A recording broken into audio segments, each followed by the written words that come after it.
Broadcasting live. It's America's longest running talk show on computers. It's Computer America, bringing you the biggest names in technology with guest interviews, new products, and your emails. Listen live at computeramerica.com on any device around the world. Email the show at live@computeramerica.com or find us on social media. Be sure to check out our website for contests, giveaways, show notes, live video stream, podcasts, and more. You're listening to Computer America.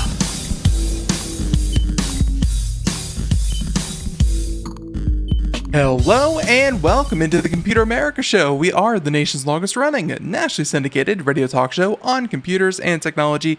Thank you for joining us. I'm your host, Ben Crossman, and everyone out there, thank you so much for tuning in. I hope that you're doing well and you're ready for a very, very special show where today on the program, we have our favorite correspondent. Hey, and you know we don't say that about everyone, but yeah, we have our favorite correspondent, Mr. Scott Schober. If you haven't checked out some of his work and what he does, very active in cybersecurity, and of course, he's an author. He's written 2 books by now, and hey, it's always fun to talk to him. So we're going to be talking to Scott Schober here in just a minute about current events, hacking, that kind of thing. Of course, if you thought that if entire industries would shut down, that the bad guys would be one of them. Turns out, no, they're actually finding great new ways to steal your information, steal your money, and so on and so forth.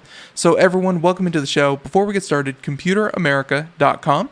That's where you'll find everything, including today's show notes, past shows, future shows, podcasts, articles, reviews, social media, links to anything and everything that we do here on the program, you can find in one simple place. And also, of course, after the program, we'll have a link to scottschober.com, which is where you can find everything that Scott does, because he is very active as well. He's not taking this time to be idle. He is, he's making it work. So everyone, again, I'm really happy that you could join us, and hopefully you're having a wonderful week. And hey, let's go ahead and get started. So as I said before, longtime Computer America correspondent. He knows, he's our go-to expert on cybersecurity, any kind of hacking, information leak, anything like that. This is the gentleman that will put it into context. And hey, he's a lot of fun to talk to about these things as well. So everyone, welcome onto the program once again, Mr. Scott Schober. Scott, how you doing? Hey, Ben, how you doing there? Great to be on. You sound wonderful, and of course, we're going to go ahead and put you up here on the video screen in just a moment. I see here that you are in your studio, which, looks a little bit like the, the bridge of the Enterprise. But hey, it's looking really, really sharp. So, first off, how you doing? I'm doing good. How about yourself? Despite this virus. Yeah, no, it's the 26th, and of course here we have our studio in North Carolina. This is where, and the 26th is when things are starting to open back up here in North Carolina. Advised or ill-advised as it may be, it's happening, and people are starting to get back out there. Though I got to say, and this is probably kind of good news for you for job security wise, a lot of and actually a few very, very high-profile companies such as Twitter, and I think Facebook was even in talks to this. A lot of people are making the permanent switch to working from home, and really a lot of the measures that we've taken to deal with the pandemic, it's almost like the pandemic was kind of the kick in the pants a lot of these industries needed to start, more restaurants than ever are on apps and delivering food. More companies are letting employees work from home. it seems like there's going to be permanent transitions due to this whole pandemic that they really aren't going to go away.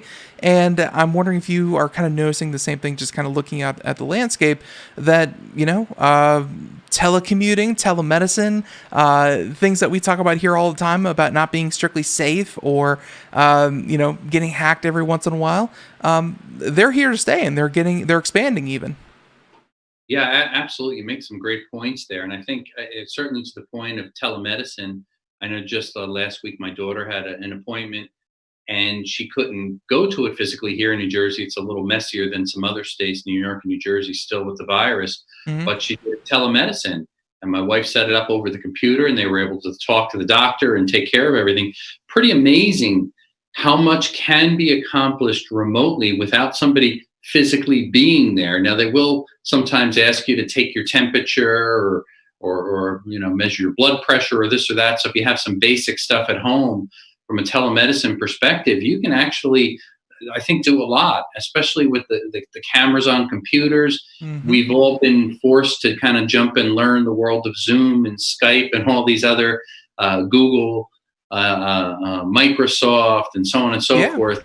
The kids at school, even. So it's kind of the new norm, I think. I think it's about 30% of the workforce was able to turn a switch and migrate over to this remote workforce fairly easy. It's more of the laborious jobs and certain critical things.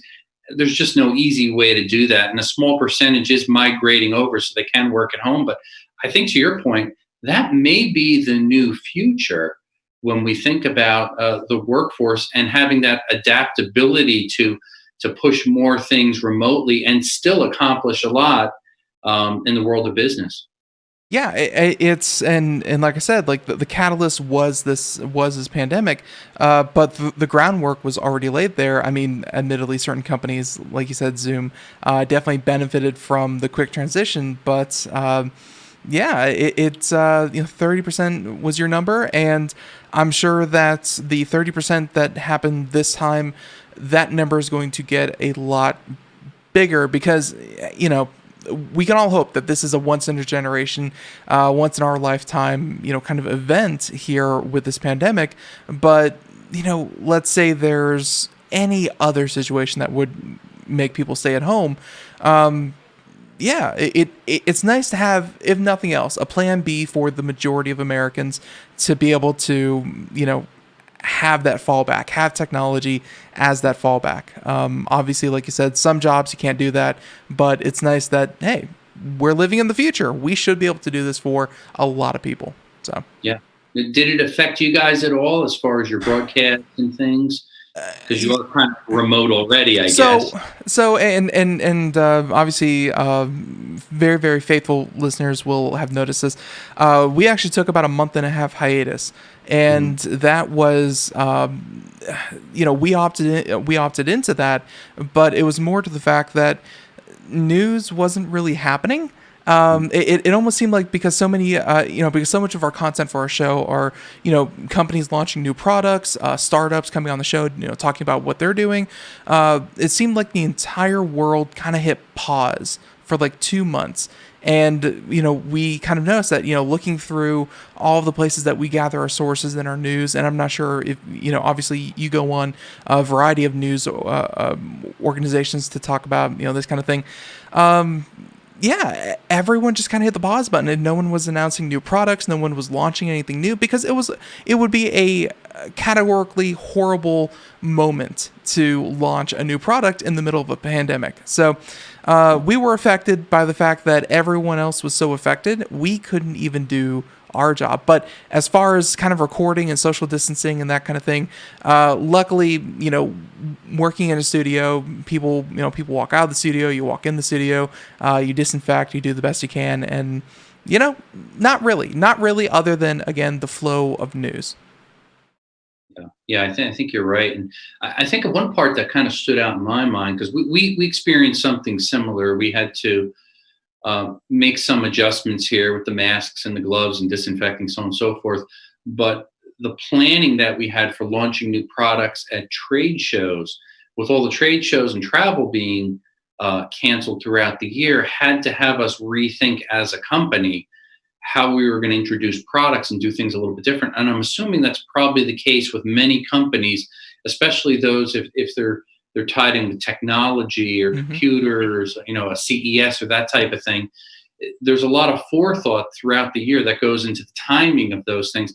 That all went out the window. And as businesses, we had to really get creative, I think, and come up with new methods to launch products and timing and keep the buzz out there without that being overshadowed by the entire virus and statistics and number of cases and ventilators and so on and so forth. That can be a very big distractor. And again, I'm not minimizing because it's a serious subject and a lot of people were affected, which is terrible. But from the standpoint of trying to run a business with everything just kind of stalling, it does make it very challenging. It certainly does. And by the way, because you said trade shows like CES, and I wanted to actually understand that CES 2021, obviously that's not for another 7 or 8 months, but at the same time, or actually 6 months at this point, but, something like that, so massive, so large, so much coordination, and I'm not sure CES 2021 is actually going to happen. And if they do, it's going to be strictly kind of like a virtual event kind of deal where, they do something like that. But I don't see an actual, real deal CES 2021 happening. So far, it says that they're still planning. They're going to be evaluating, thermal scans at the entry points and things like that. It seems like they're going to try to do it, but CES 2021, I'm personally not holding out hope, and I think it probably should go the way of so many other, because actually just before this whole thing happened, you had a couple speaking engagements in I think it was Orlando, Florida. You spoke at a number of conferences, and I guess all of those have pretty much just said next year. We'll do it next year. Yeah, and it's interesting. For some of them, actually, a number of them, they said, "Hey, sorry, we're canceled, this and that." So from our standpoint, we book things with flights and hotels and all the reservations, trying to get all those funds back and kind of balance things out as a challenge. But in between that, a number of them came back to me and said, "Hey, we're migrating over to a virtual conference. Would you be interested in still speaking?" I said, "Yeah, sure." It helps because it still keeps your name and your brand out there. And it kind of reinvents the way that we're all going to try to communicate and share information. And from my perspective, cybersecurity and tips and best practices. So I'm still able to accomplish what I had planned. I just have to now adjust to this world of virtual conferences, which I think I can do fairly easy. Some people I notice are struggling with it because maybe they're not set up to jump on Zoom or Skype that regularly. So it's kind of a learning curve and they're not as comfortable. So I guess we all have to try to do our best to adapt to it for now. What I'm finding challenging is how do trade show organizations monetize it? Because in the past, they would sell booth space and exhibitors would come and hopefully gain leads and sell products or services. Mm-hmm. That model has changed greatly. So unless you get a couple strong sponsors for these virtual conferences, I don't know how they're going to monetize and last in the long run. Hopefully they can figure out a creative way to do it, but it can be a little bit more challenging, I think, for them to survive this big mess. You don't have the big expense of renting a conference hall and bringing everybody in and setting up, because that's probably the number one expense. Right. But you still need some money to survive and grow as an event organizer. So I don't understand that end of the industry enough, but I do see there's some challenges there going forward for the next year. Certainly, and I think that's actually a great way to kind of springboard into our first set of topics here. And the way that you said transition into, kind of into a virtual space from a physical space. And, you sent over a list of topics. They'll be in the show notes, everyone, if you want to check them out after the program. And I got to say that 2 of them relate to this. And one of them is from securityboulevard.com. The other one is from securitymagazine.com. We'll kind of lump these in together. But I think we'll start with the one from Security Boulevard. And it's talking about how COVID-19 related cybersecurity adjustments, and how, people who maybe before they would come to work, sit down at their desk with their computer, they didn't have to worry about it a lot. They didn't have to worry about connecting to from a remote, from a remote computer through a VPN. They didn't have to worry about, inside the organization, because everything was in the network. Everything was in the organization's network. Now suddenly everyone can connect from any machine, or whatever machine that these companies deem safe.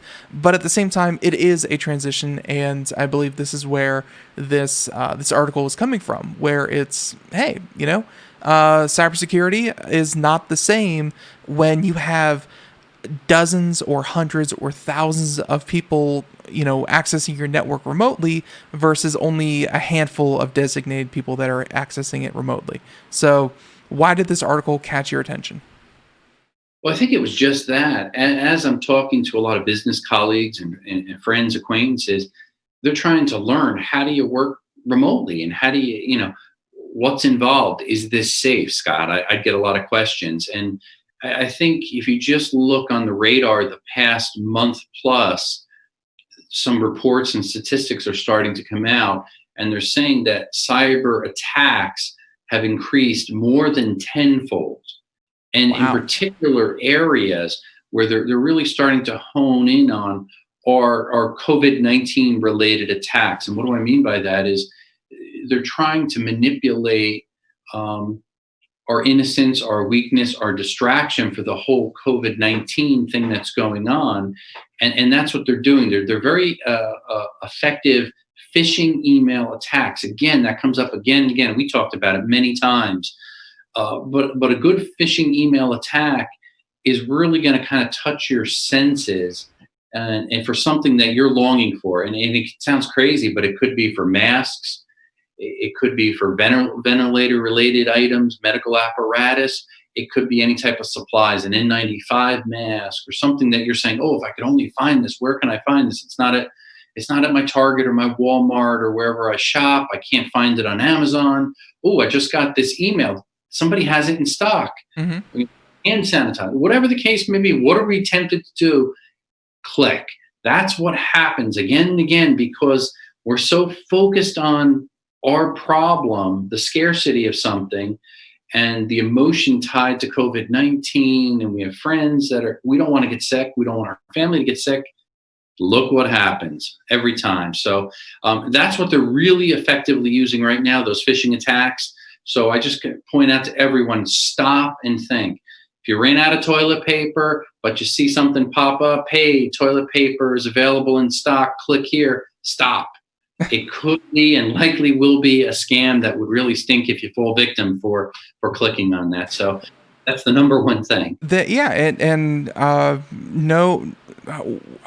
a saying, it's like, don't let any tragedy slip by, or something like that. It's be it a natural disaster, be it a pandemic like we're experiencing. That's why whenever you see, especially for like charities and donations, because so many people are without jobs, people are asking for donations to food banks, of course, donation of medical supplies, so on and so forth. There's so many different charities doing so much that just like a tornado, a tsunami, a hurricane. That's why they say make sure to give to an organization that you've heard of before, because so many people will start up phony charities, and it would just be a front, and they'll, hey, they can take your money just as easily as any charity could, but of course not a penny of it would go to what it is you think it would. So I honestly didn't think about the medical supplies and that kind of thing just from an individual standard, but yes, it's the same rules that happen when it comes to like giving to a charity or something like that. Be careful with the links that you click. And Scott, actually, that reminded me of a story that I'll probably have to find it here in a minute. But obviously, the federal government has been spending a lot of money on on quick relief efforts to feed people and things like that. There was one in California. Again, I have to go find the story, but a gentleman actually by all accounts, and this is by some very, very good journalism that was done, set up a shell corporation saying that they could provide so many X amount of meals to people in California, and the entire organization was a shell organization, and I think they made away with like $65 million in federal funding, and haven't delivered any food whatsoever yet to people in need. This fact checking that you're talking about, of course, clicking the wrong link and phishing, but fact checking as well seems to happen on the consumer and the federal side. It's kind of chaotic out there. Oh, it is. And I'm glad you made that point, because it takes it to another level. The importance of what you talked about, really checking out these organizations. And it may take you 5 or 10 minutes, do a couple searches and make sure that it's a legitimate organization. Are they registered? Maybe do a Manta search or D&B. You do some basic fact checking. Do they have a Twitter account? I'm amazed how many companies will contact us, and I go to the website and there's no website, or doesn't exist, or there's no Twitter account, or you start doing a couple Google searches and you say, wait a second, this isn't even a legitimate company. Yeah. Stop. Use caution right there. And the other thing too, that kind of parallels this, again, it's kind of on topic, off topic, is another thing that I've been noticing surface is a lot of fake brands or fraudulent claims associated to the virus. In other words, like we got in a big giant supply today of just hand sanitizer. And we had to search very carefully to find hand sanitizer that had 70+% alcohol in it, trying to verify, hey, this was actually made in the US and it's not just, made in somebody's basement or in another country fraudulently and they slap a sticker on it. But it takes a little bit of work. And then, of course, there's the price gouging. There's so many other things that come into play to make sure at least your supplies are safe and you are doing things properly to keep your staff safe if you are back to work. And we have to keep that in mind, because we're deemed an essential business, because we're doing stuff for the safety on rail, and then to a lot of our customers for within the different security and DoD agencies. So we've been working through this, but we've had to take extra precaution to make sure that everything's disinfected every day, that we have gloves, that we have face masks, that we have shields, hand sanitizer, all those extra steps that people are washing when they come into the building, when they leave the building, that we have no visitors. So companies that are running during this pandemic do have to go out of their way and take extra precautions to keep their internal staff safe so they can operate as a company. Because once you get sick employees, now you're going to struggle as a company. So really, that should be priority one. Your staff is safe and secure. And then probably priority two, that you don't start falling victim buying the supplies and falling victim to a phishing attack when you're trying to get the hand sanitizer and all these other things that's out there. It is a challenging landscape that I think all business owners must carefully navigate through so they don't create another problem. One one aspect of this article that is very interesting and something that I actually didn't consider, but they say that the phishing prevention solutions should adapt and recognize such young domains from the malicious domain that they have the same behavior and age. Essentially what they're saying there, I believe, is that, the sentence before that was that a lot of the illegitimate, not legitimate COVID-19 supply sites, information sites that may be trying to get you to click on phishing attacks and things like that, where, let's face it, COVID wasn't even common language until, January, February at the earliest. So I guess what they're saying there is that if a domain was registered in, let's say, early March, and it's, that should be one red flag to say that, hey, maybe this thing that was only established a couple of months ago probably, might just be a scam domain. And that's something that I would not have considered, maybe blocking your employees from being able to click on are young and, kind of suspect domains. Yeah. And what I like about that is it would appear to be common sense, but it's one of those things that maybe the average person wouldn't take the time to look into. So spending that time doing your own research or detective work will yield a ton of information and cause you to pause. And that's where I always go back to, and I think you pointed it out before, working with companies or brands that you have heard of. They're well established. Perhaps it's a company that provides gloves that you've been buying in the past, and we often use special gloves for our machinists. So we have relationships with certain companies already. That's where you want to focus your attention. And in certain cases, which I thought was we greatly appreciated, some of the supplies, one of the companies we reached out to that we use all the time said, yes, we will supply you because you're an existing established customer.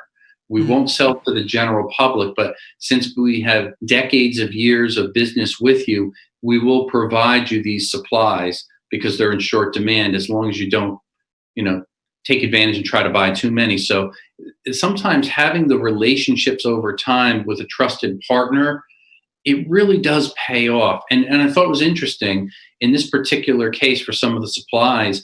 I said, I was curious when we went back last time we purchased them, you know what? They held the price exactly the same. And that to me is important. That's where you have the good relationship where trust has been built, and I think you grow business together and survive as one business and another business working together. And I appreciate those relationships. We've been in business 48 years.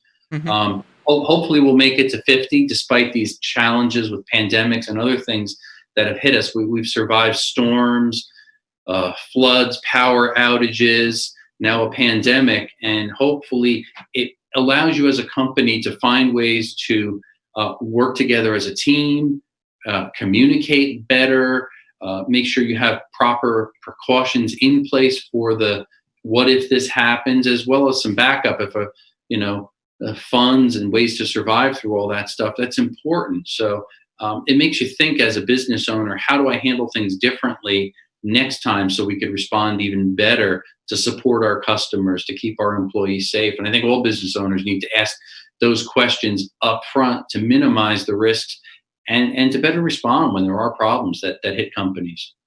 Yeah, and I know that so many people are out there asking why aren't businesses really prepared for something like this, and I think that even the most prepared companies out there are suddenly finding themselves struggling with something like this because it's hey, you have 3 months of 3 to 6 months of kind of expenses ready to go, and you can survive for that long. But this pandemic looks like it's going to be going on for the next year, if not a little bit longer.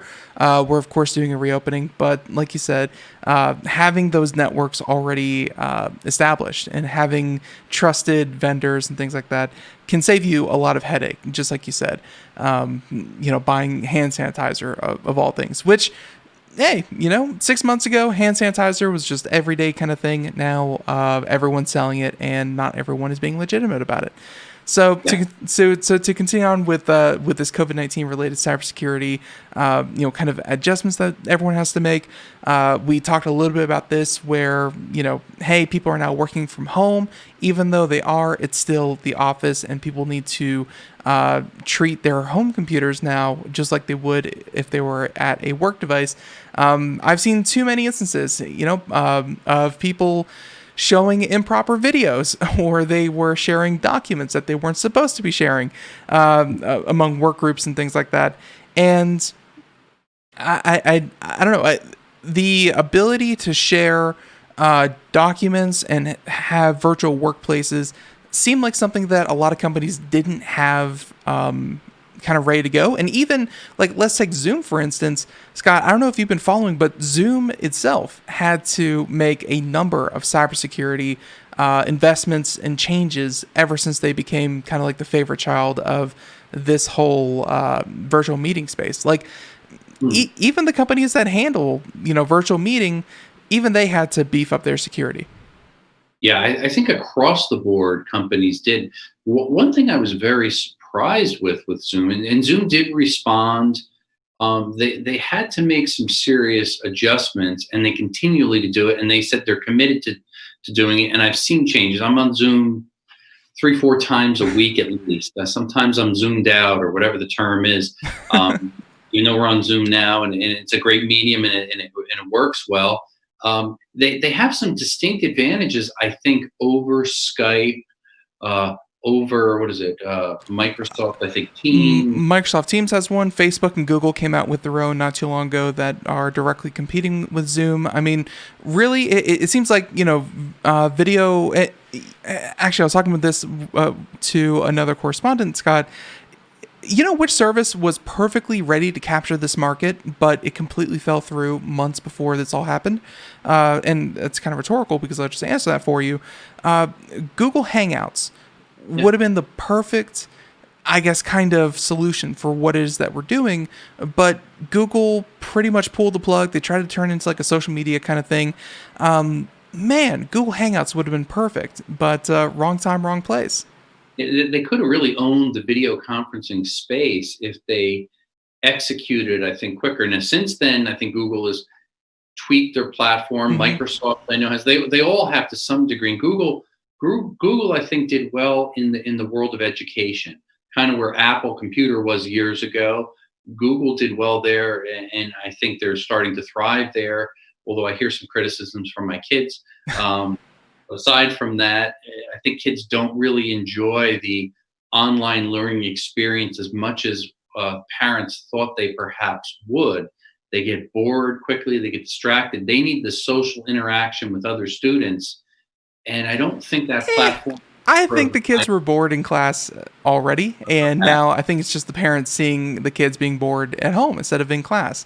But you're absolutely right. And I'm sure that's something that even businesses have to do as well. Not just school kids in school, but when you're sitting in your room and there's a million other distractions, it's not a dedicated space for work. It's not a dedicated place for school. But hey, we have to turn it into one. Distractions abound, and it's not the easiest transition. It's not the easiest transition to make. Very, very true. And I think the one thing that stood out to me on the Zoom platform, in contrast to its friendly competitors, Zoom started out with the model you could have a lot more people on for free. Which, when a switch was turned overnight, everybody gravitated toward that. So if you think about any businesses that needed larger conferences, if you think about any religious organizations where they have more than X number of people, they gravitated toward that. Whereas Google couldn't exactly handle it, Microsoft couldn't handle it unless it was a pay for play, which most people tend to back up from because nobody wants to spend a whole lot of money. So Zoom was very flexible there. They were pretty weak on the security side, and in a lot of the articles, I think things we've even talked about, they routed a lot of the data through Chinese servers when the demand got very heavy in the US, which was interesting, I think. They've had to adapt that. Now it's handled through the US servers, but you can select where you want it to go or not go as far as the routing. The challenge when it goes to Chinese servers is the Chinese government has the right of way to say, hey, hand me over the logs, feeds, and allows them to see the logs, any of the recordings. There was a lot of drama with the Zoom recordings when you put it in the cloud. Nobody wants to fill up their hard drive with gigabytes or terabytes of these kind of bland Zoom meetings with talking heads. So they say, hey, send it up to the cloud. Let them worry about it. Where does it sit? How secure is it? Isn't that ridiculous that they were like, hey, I want my Zoom meeting on the cloud. And then they're like, oh, wait, who has access to my Zoom meetings? It's like, obviously. and then, of course, it showed up on the dark web, surprisingly, with the meeting links, with the passwords, access to the cloud, so you could actually now download and rewatch these boring Zoom meetings that everybody had and steal IP or data or passwords or PowerPoints or whatever people put up on Zoom, where they really shouldn't put something proprietary or confidential up, I always tell people. But there's concern there because some people just didn't. They thought it was secure and there was encryption, so they ignored all the warnings. So I don't put it up on the cloud. I warn people, don't do it. If you have to record it on your device, destroy it properly afterward if it's got anything sensitive in there. And everybody flips up and says sensitive things when there's corporate meetings and things going on. It's not like you're just talking to your grandma. That's different. But if you're saying something sensitive there or sharing information, guess what?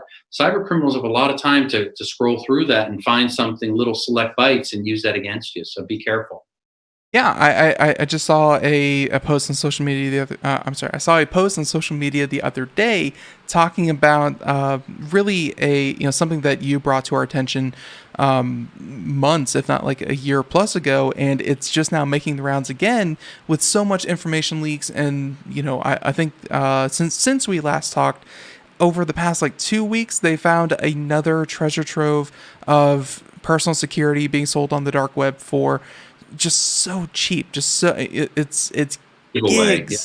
gigs of data being sold so cheaply, and it's so fresh because everyone is out there generating all this data. But yeah, the threat that they were talking about was where they email you and they say, we have your password, and they copy and paste your password to your email, and they say, pay us in Bitcoin or else we're going to release everything, nude photos that you have in your email, because everyone has nude photos in their email.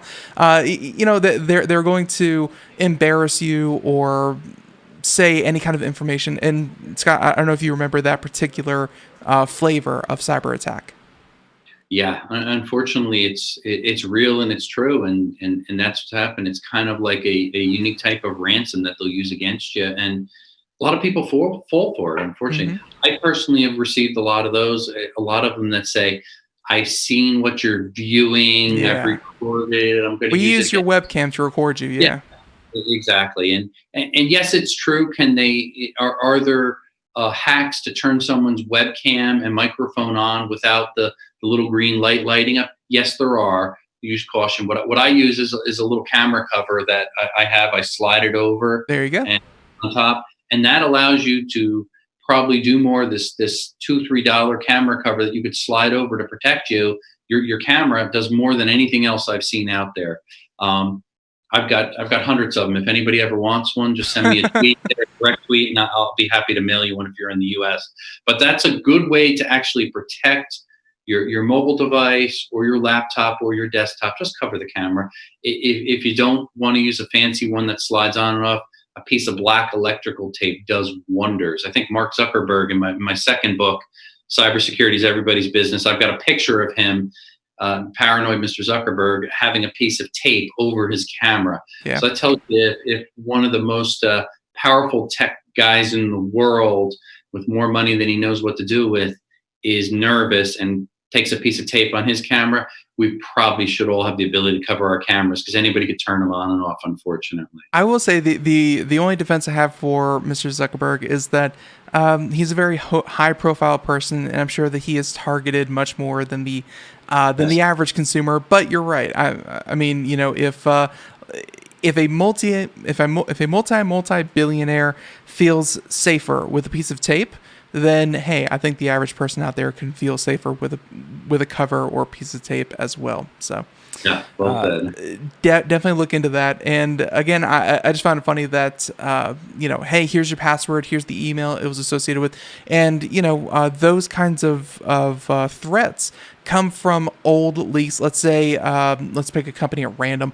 Let's say Marriott happened to lose 500 million people's credentials, something like that, where they could just say, here's the email, here's the password that they used, send this email, this same password, and say, hey, we have all your information, send us money. And like, really, to anyone out there, if it's the same password you're currently using, change your password. That's awful. It's leaked. It's out there. Change your password immediately. If it's no longer your password, delete the email. Go on with your life.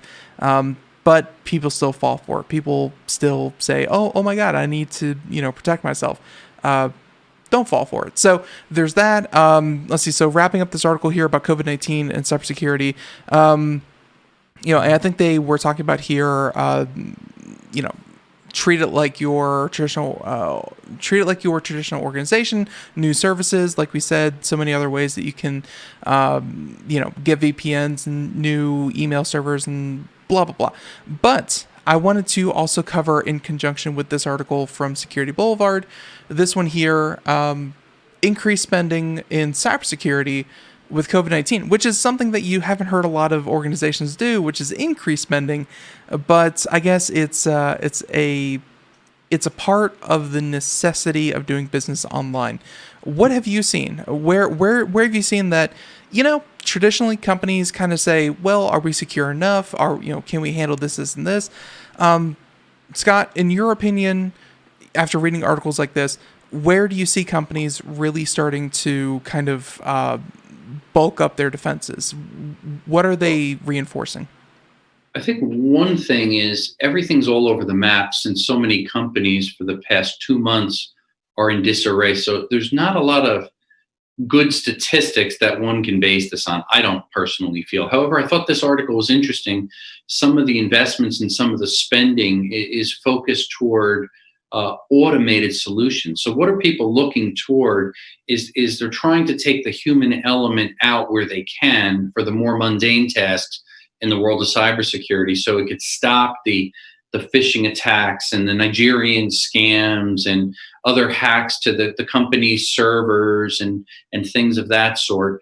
And that makes sense. However, I always caution having things automated, you do sometimes miss the common sense things. I think that the best combination is having automated solutions that can handle the heavy lifting and do those mundane tasks, but a person to kind of work and oversee that to kind of double check it is the ultimate solution. Kind of bringing the AI approach to cybersecurity. And that's ultimately where we're heading. Mm-hmm. As processing power picks up, machine learning and AI, the artificial intelligence engines are really getting powerful.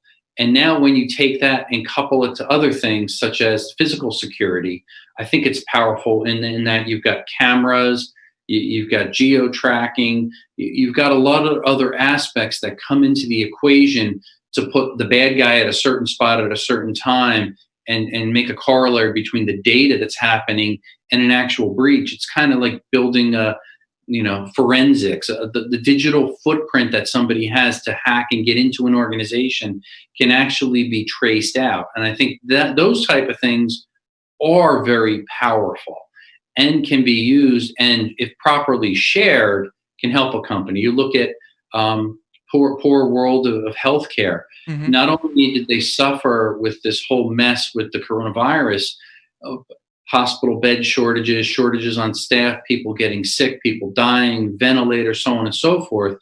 They also got a 1-2 punch in that they were targeted for ransomware attacks. So now they're shutting down the emergency room because they can't pull up any patient information. That's really wrong. Yeah. But cyber criminals, again, it's kind of a faceless, emotionless crime. They don't see their victim. They only see dollar signs or Bitcoin in their mind, and that's what they're thinking about. So when there's that disconnect to who the victim is, it's easy to sit there in your pajamas on your laptop in the basement and target the healthcare sector with a ransomware attack. And they're not trying to get $300 to $500 for a small business that they were targeting a couple of years ago. Now they're going after 50 or 100 grand just to hand them over the decryption keys so they could take care of people and save lives. That to me is the worst kind of attack ever, because it really is not a financial attack. It's attacking the networks that are really keeping people alive and saving lives. So I know that law enforcement has really upped the game to help the healthcare industry, and they're doing a good job, but unfortunately more has to be done, and systems in the healthcare sector across the board really need to be updated, modernized, and protected from the constant onslaught of these cyber attacks. It's one of the scariest topics that we have covered here. I think it was about 6 to 8 months ago. It was the United States military recently updated the software, the computers, everything that the United States Nuclear Stock Reserve was using. And we talked about this, Scott, because they were still using I think it was like 3.5 or like 8.5 inch floppy disk to to kind of do this whole thing. They needed technicians that could work on like 84 Commodores to be able to program these things, like critical systems. And I think, for the military, it's one thing. For healthcare, it's another.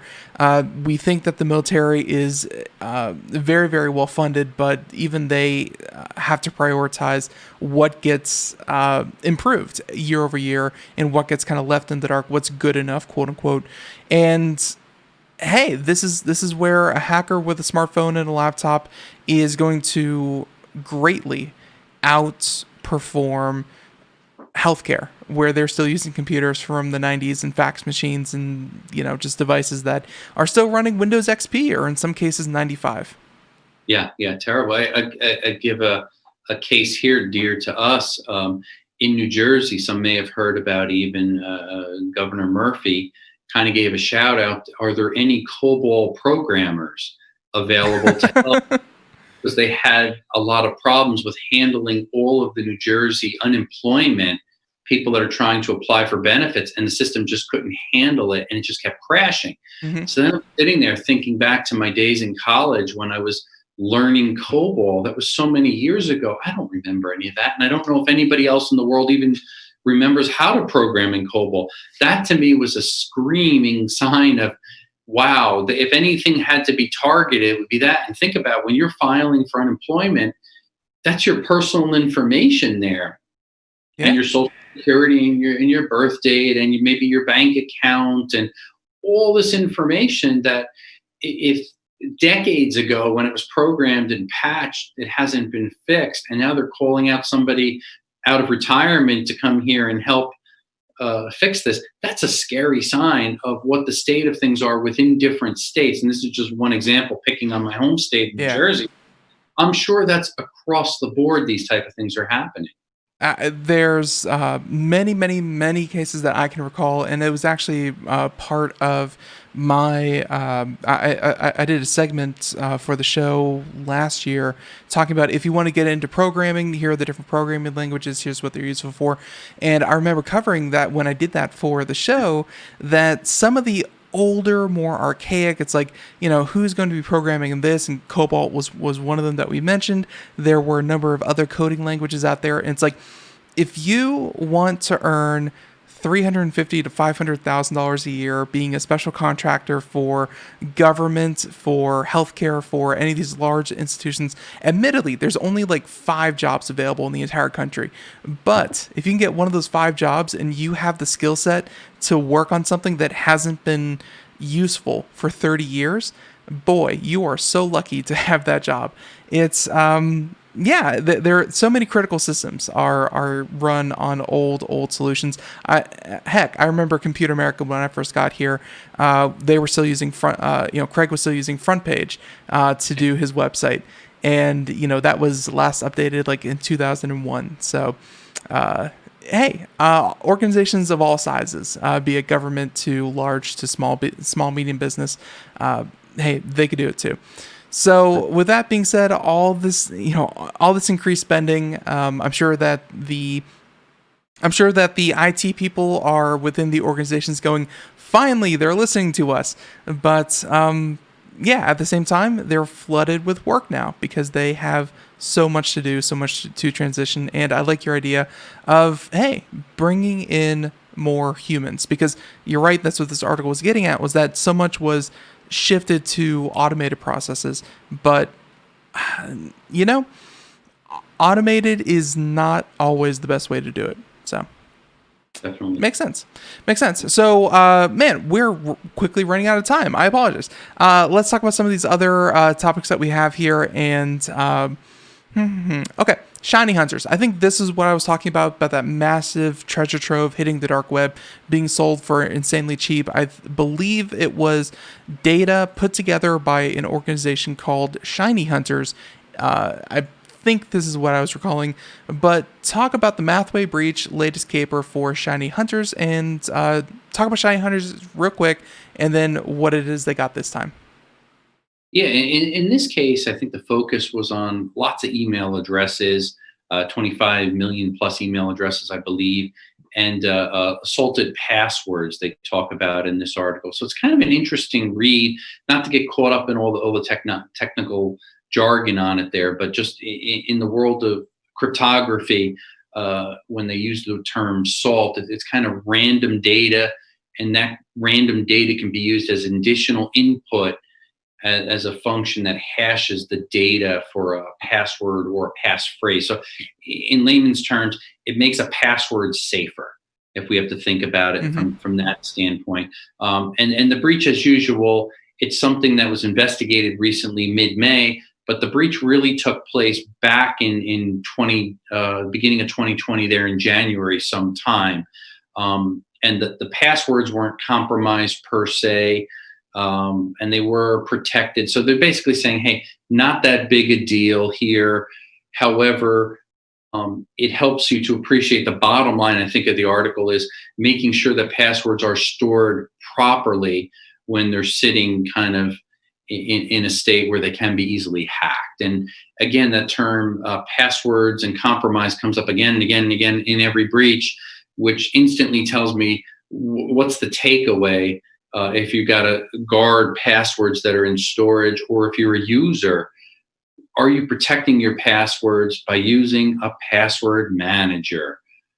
Very, very, very important there. If you're a larger company and you don't know how to store passwords that are sitting idle there on your server, this and that, hire professionals on the outside so they can properly encrypt them with current encryption mechanisms, and not just storing them in plain text or in a lot of other ways that people traditionally store them, unfortunately, still these days. So a lot of it is just a caution to implement best practices across the board, because popular apps that collect tons of data, email, users' data, personal information, and passwords, a lot of them are not properly stored again and again and again. And articles like this just raised the concern and the awareness, and kind of just stood out to me. Yeah, and unfortunately, Mathway, it's an app and of course a web application as well that helps you solve algebra. And you can imagine with so many students now learning from home, how many would be using an application such as this to solve this kind of thing. So it's not even so much, kind of very, very recent, 25 million email addresses, and imagine how many of those are for kids and students and within school organizations. I mean, very, very, like, it's one thing that, Taco Bell's mailing list is one thing. Yes. But then, and I'm not saying Taco Bell was hacked recently that I know of, but I'm just saying that, general population versus something that is specifically targeted to kids, that would have its own set of problematic and potentially dangerous, kind of leaks. So another 25 million added to the batch. And as we know, Scott, that's going to be rolled into the giant master list that they're now selling on the dark web that are just oh so popular. Yes. Gone are the days of buying tens of thousands of email addresses. If you don't have more than 1 billion email addresses, don't even bother. They're a huge list. So there you go. And of course, Mathway, I guess, to the article's point, they should have done a better job of saving passwords and encrypting the passwords instead of just leaving them. Yeah. Their caution, I should add too, is if you think that you might be compromised, go and reset your password, which is kind of common sense. But a lot of people probably read this and say, okay, whatever. But it's probably good best practice. Go reset your password is what they're trying to tell us. And we have covered salt on the show before, and what it means for hash. And I'm sure people out there are getting hungry and all this kind of thing. But I promise you, it's more to the nature of, let's say you use the word building as your password. And let's say building is very personal and near and dear to you, and you use it on Mathway, you use it on Netflix, you use it on your email address, you use it everywhere else. As soon as that unencrypted, de-hashed, whatever you want to call it, password is out there, suddenly that's a password that's going to be checked against all other different services. So that singular password, have I been pwned, is a service that we talk about often. As soon as that it's out there once, you are exponentially more likely to get hacked using that same password elsewhere, which is why, again, to your point, Scott, unique passwords, password managers, no human being can make a unique password for all the different services that require a password nowadays. You need something like that. So there you go. So important. And I had just a short story that kind of made me chuckle, and I hope my father doesn't kill me on this, but this weekend I was up at his house. He was frustrated. He had some problems, and it was all with passwords. Spent about 2 hours with him trying to clean up and improve some security. And at one point, I looked at it and for his login information, it had his email address. And then I said, well, what's your password? And he says, well, that is my password. I said, no, no, no. I said, that's you have a username and you have a password. He goes, yeah, they're one and the same. And I looked at him and I said, are you joking? And he says, well, How no. convenient. Yeah. And he goes, well, what idiot could ever remember all these different passwords? There's no way I can do it anymore. He's a little, Yeah. memories going, so on and so forth. So we both had kind of a chuckle at it. And I said, geez, didn't you read either of my books? I said, well, my third book, Senior Cyber, is appropriate for you because you can't do that. So I had to help him remanage it and get them secured. And we got it under control and all as well. But it just made me see, geez, somebody that's so close to you, your own family member, and you could preach this day in, day out, but yet people will gravitate toward convenience over security almost every time.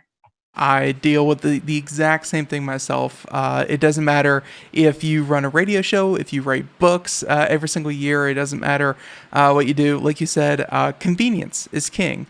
And I'm glad that you are still promoting the idea of a password manager because really, really, they are convenient. When you get them set up, you get them going.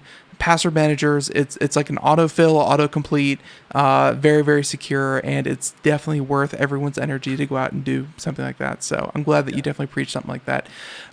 Real quick, and we're going to kind of gloss over. We'll include it in the show notes. Bank of America reveals data breach in PPP applications process. So obviously, when you go to pay, some of that can get out there. But I wanted to get this topic in real quick, and this has to do with. Hey, let's face it. I see you in a YouTube video. I'm like, well, we got to talk about that. So, Cybercrime Magazine, CISO 500. Talk about this real quick. We have like 3-4 minutes left. What is this list? What is this list? It's a really cool list because if you're like me or if you're like a cybersecurity company looking to connect and network, usually you start at the top. And that would be with a CISO, Chief Information Security Officer. And really what Cybersecurity Ventures, Cybercrime Magazine did was they put that all together, all of that information neatly, and it provides you with company details of who the CISO is within the top Fortune 500 companies, but you get their personal contact information, which to me is gold.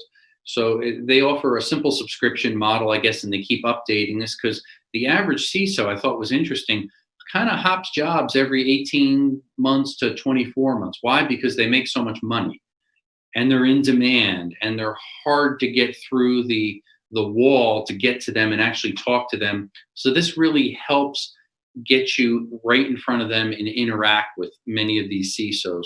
I've had the fortunate privilege of talking to many of them and interviewing them, and it is hard to get their attention, even just for a second. So to me, something like this is golden, and there's a ton more of information on the website there. But I did a short little video that kind of shares my thoughts and take on it, which I had fun doing, and I think they're just.